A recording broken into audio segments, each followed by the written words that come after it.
अस्सलाम वालेकुम प्यारे दोस्तों, आप सबसे गुजारिश है अगर आप हमारे चैनल इस्लाम वर्ल्ड पे नए हैं और अभी तक आपने हमारे चैनल को सब्सक्राइब नहीं किया है तो जल्द से जल्द हमारे चैनल इस्लाम वर्ल्ड को सब्सक्राइब करें। आज हम आपके लिए एक हकीम साहब का वाक़या लेकर आए हैं। एक हकीम साहब हुआ करते थे जो बहुत ही नेक दिल और दीनदार थे, जिनका दवाखाना एक पुरानी इमारत में था।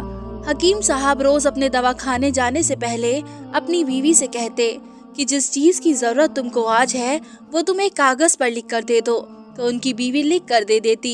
हकीम साहब अपनी दुकान पर जाकर सबसे पहले उस पर्चे को खेलते, बीवी ने जो कुछ लिखा होता वो उनका हिसाब लगाते और उसका टोटल करते।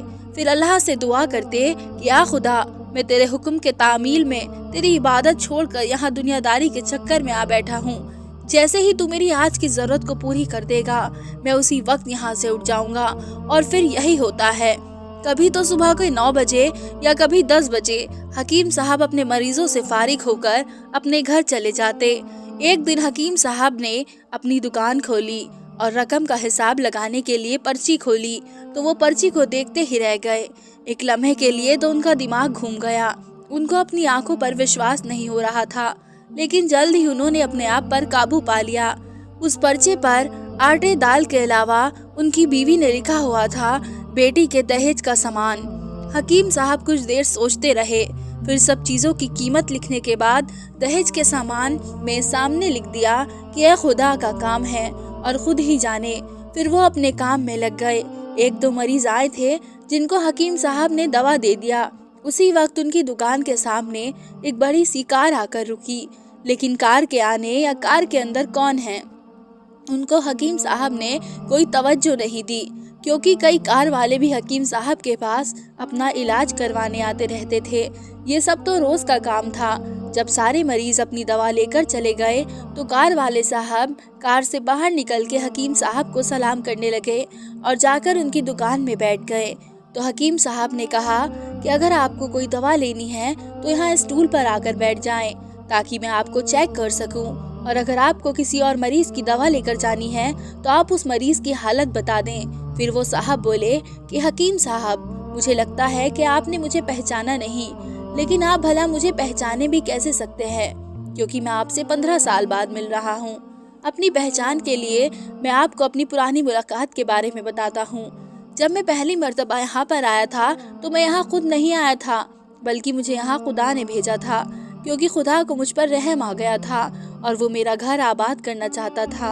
हुआ कुछ ऐसा था कि मैं अपने गांव जा रहा था, तभी हमारी गाड़ी आपकी दुकान के सामने आकर पहुंच गई। ड्राइवर गाड़ी का पहिया लेकर पंचर लगवाने चला गया था।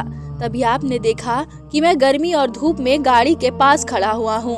फिर आप मेरे पास आए और दुकान की तरफ इशारा करके कहा कि आप अंदर आकर बैठ जाइए।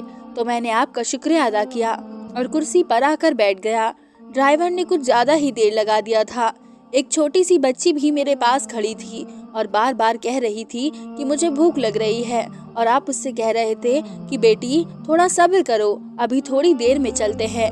मैं ये सोच रहा था कि मैं आपके पास इतनी देर से बैठा हूँ, लगता है मुझे आपसे कोई दवा खरीदनी चाहिए ताकि आप मेरे बैठने को ज्यादा महसूस ना करें। मैंने कहा कि हकीम साहब, मैं इंग्लैंड में रहता हूँ, वहाँ गए हुए मुझे 6 साल हो चुके हैं।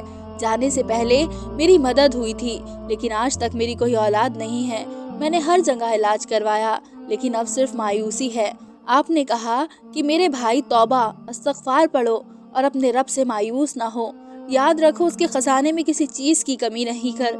औलाद, माल, गम, खुशी, जिंदगी और मौत सब उसी के हाथ में है। किसी डॉक्टर के हाथ में शिफा नहीं होती और न किसी दवा में शिफा होती है। अगर शिफा मिलती तो वो खुदा के हुक्म से मिलती है। औलाद देनी है तो वही देने वाला है। मुझे याद है कि आप बातें भी कर रहे थे और साथ में पुड़िया भी बनाते जा रहे थे। सारी दवाएं आपने 2 हिस्सों में करके उन्हें अलग अलग लिफाफों में रख दी। फिर आपने मुझसे पूछा कि आपका नाम क्या है। मैंने कहा मेरा नाम अफजल है।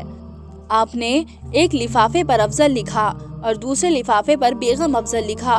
फिर दोनों लिफाफे एक थैले में डालकर दवा खाने का तरीका बताया। मैंने बेदिली से दवाई ले ली, क्योंकि मैं तो सिर्फ आपको कुछ रकम देना चाहता था। लेकिन जब दवा लेने के बाद मैंने पूछा कि कितने पैसे देने हैं तो आपने कहा कि बस ठीक है। तो मुझे कुछ समझ में नहीं आया। तो मैंने दोबारा पूछा तो आपने कहा कि आज का खाता बंद हो गया। तो मैंने कहा कि मुझे आपकी बात समझ में नहीं आई। वहीं पर एक शख्स और मौजूद था, तो उसने मुझे बताया कि खाता बंद होने का मतलब है कि हकीम साहब ने आज के घरेलू खर्चे के लिए जितनी रकम खुदा से मांगी थी वो खुदा ने उन्हें दे दी है, ज्यादा रकम वो नहीं ले सकते। मैं बहुत हैरान हुआ और दिल ही दिल में शर्मिंदा हुआ कि मेरे कितने घटिया ख्यालात थे और ये सादा सा हकीम कितना अजीम इंसान है। फिर मैंने अपने घर जाकर अपनी बेगम को ये दवाई दिखाई और उसे सारी बात समझाई, तो वो कहने लगी कि वो कोई इंसान नहीं बल्कि हमारे लिए तो वो एक फरिश्ता है। मुझे यकीन है कि उनकी दी हुई दवा हमारे लिए फायदेमंद साबित होगी। हकीम साहब, आज मैं 3 बच्चों का बाप हूँ। खुदा ने आपको हमारी मदद का वसीला बनाया। हम हमेशा आपके लिए दुआ करते हैं। जब भी मैं अपने गांव छुट्टी पर आया तो हर बार मैं आपकी दुकान पर आया, लेकिन मुझे हमेशा आपकी दुकान बंद ही मिली। मैं कल दोपहर को भी आया था, लेकिन आपकी दुकान कल भी बंद थी। वही एक आदमी खड़ा था।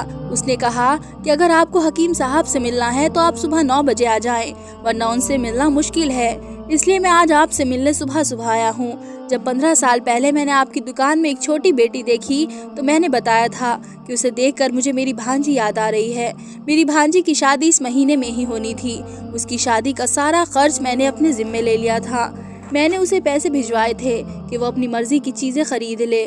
उसे बुखार था, लेकिन उसने किसी को नहीं बताया। वो बुखार की दवाइयाँ खाती रही और घूमती रही। फिर एक दिन वो बाजार में बेहोश होकर गिर गई। अस्पताल ले जाने के बाद पता चला कि उसे बहुत तेज बुखार है और वो बेहोशी की हालत में ही दुनिया से चली गई। उसके इंतकाल होने के बाद न जाने क्यों मुझे और मेरी बीवी को आपकी बेटी का ख्याल आया।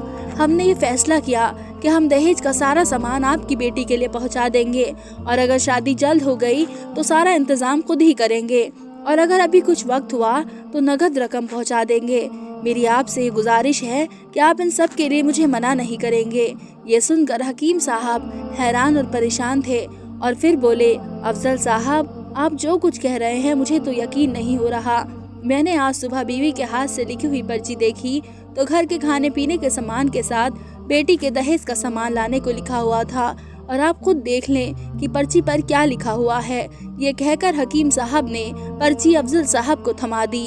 अफजल साहब ने जब पर्ची देखी तो वो देखकर हैरान हो गए। उस पर लिखा था कि ये खुदा का काम है, खुदा ही जाने।